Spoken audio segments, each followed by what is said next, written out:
Good afternoon. Today is April 22nd, and today I'll continue to be talking about the coronavirus.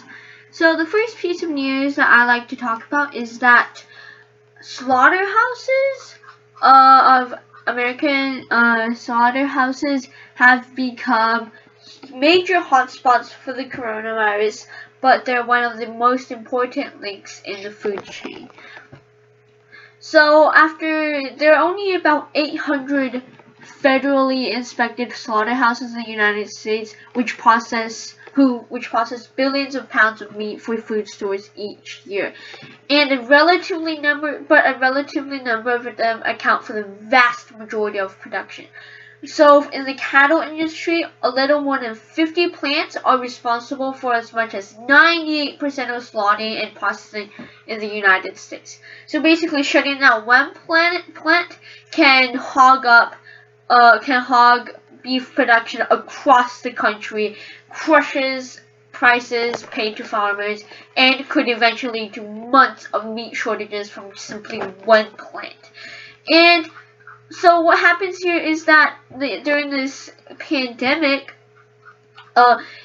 these slaughterhouses have seen huge mass infections spreading throughout its workers. About 3,700 employees testing positive for the virus at a pork plant.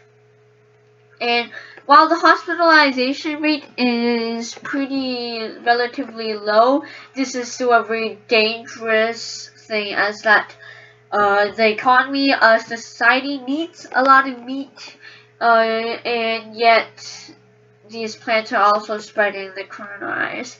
And personally, I think this is just a major problem that is going to be faced everywhere, where it's either we're probably going to see some meat shortages, or maybe, and this can not only happen with meat, but it can happen everywhere, but especially in slaughterhouses, because right now they are literally the weakest link for the food chain during this infection.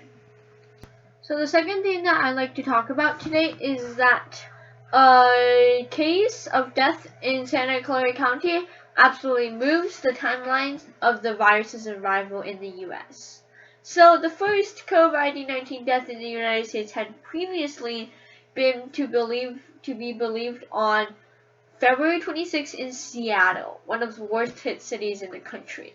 But officials in Santa Clara County today, which is exactly where I live, said that a newly discovered coronavirus-linked death on February 6 is the earliest known death in the United States caused by the virus.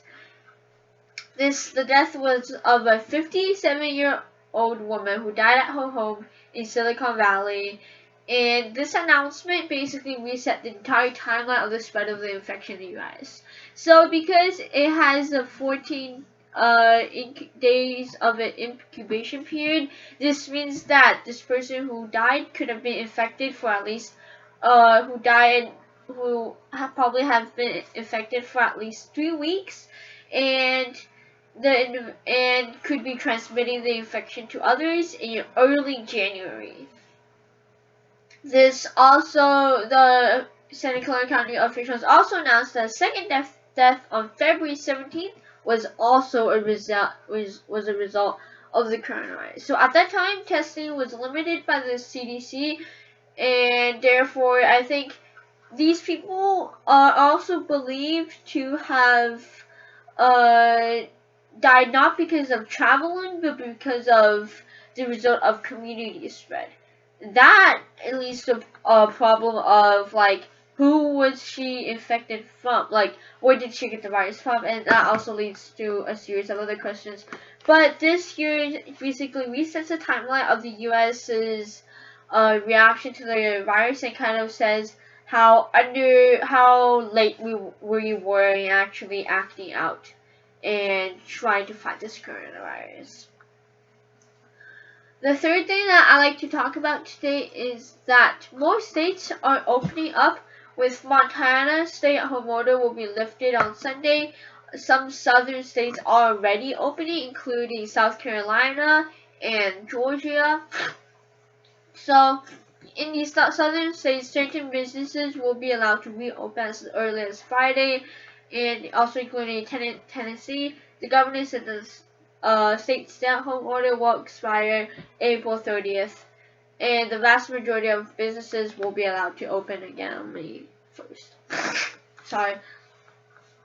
So, although according to federal guidelines released last week, states should see a sustained decrease in cases over a 14-day period before easing restrictions. However, these guidelines are mandatory, and clearly some governors have already decided to take action by itself. Health experts on the other side of the argument say that the United States needs to rapidly increase its ability to test people for the virus, maybe 3 times as much as it is now, to safely open without sparking a new wave of infections. And I personally I feel like I'm more on the health experts' side, because there is shine signs of studies that if a second or third wave of infections is to come, then it may be even more fatal than the first. And we've already seen how much damage it inflicted on us in the first wave. I mean, to risk